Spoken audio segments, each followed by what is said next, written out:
Hi everyone. My name is Onika Green. I'm non-binary. I use they, them pronouns.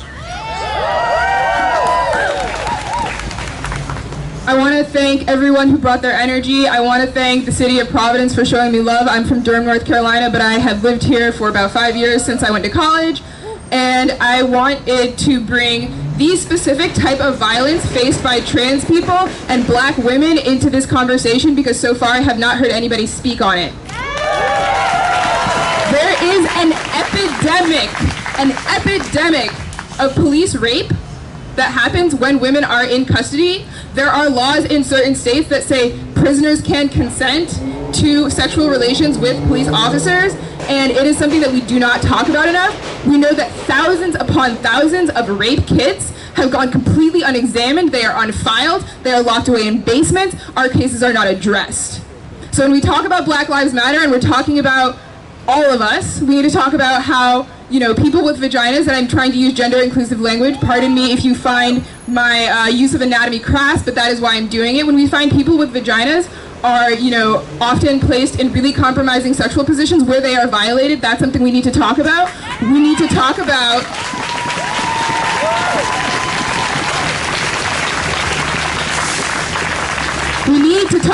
how within our own community, we need to talk about sexual assault differently, because we can't have people saying, oh, why didn't you go to the police, when it's the same people who know that the police are dangerous for them.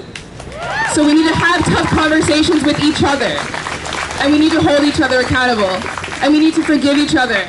And when it comes to trans people, people are still jailed according to the genitalia that they have, no matter what their gender presentation is. So that means that people who are trans, who are jailed, and who encounter violence in the justice system are put in an incredibly dangerous,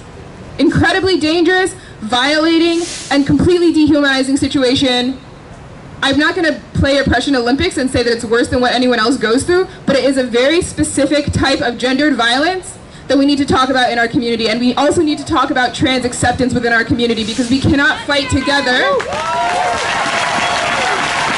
We cannot fight together. Black women and black trans people, we come to the mat for y'all every time. And I love black men. Like, I don't mean to say any of this to say that black men are doing the wrong thing. Like, I'm here for black men. I just wanted to bring this voice into the conversation because I have not heard it brought up yet so far.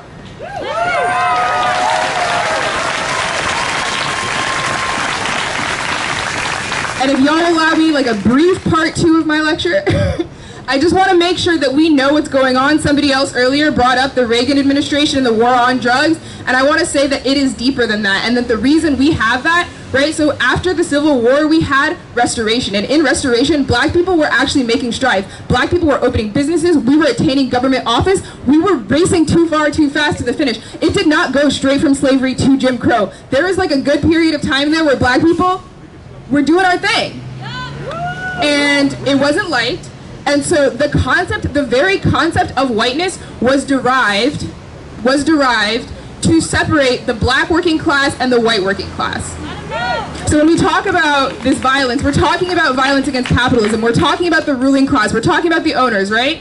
And so then Jim Crow, got us into a caste system, and then we got Jim Crow eliminated, and almost immediately we get the war on drugs, right? Like, how fast was it? Okay, Jim Crow ended. Black people start opening businesses. Black people start making strides again. And then we get another war on drugs. And then we get mass incarceration. And what do we have with mass incarceration? This woman who spoke on the Zoom meeting said it perfectly. We have modern day slavery. Do you know AT&T uses prison labor? So many companies that you would not expect. I believe Rhode Island government uses prison labor when we furnish, certain buildings are furnished with furniture built in prisons.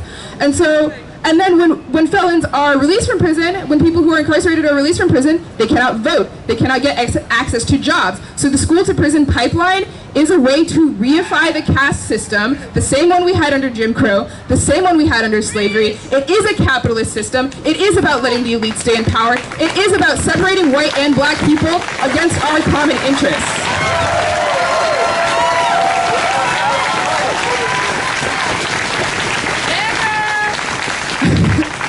I appreciate that. And I just want to let you all know, let's look at the whole picture. Let's look at it from beginning to end. The parts are all connected. The slavery is still happening, and we cannot let it continue. Black women's lives matter. Black trans lives matter. Black men's lives matter. We all matter.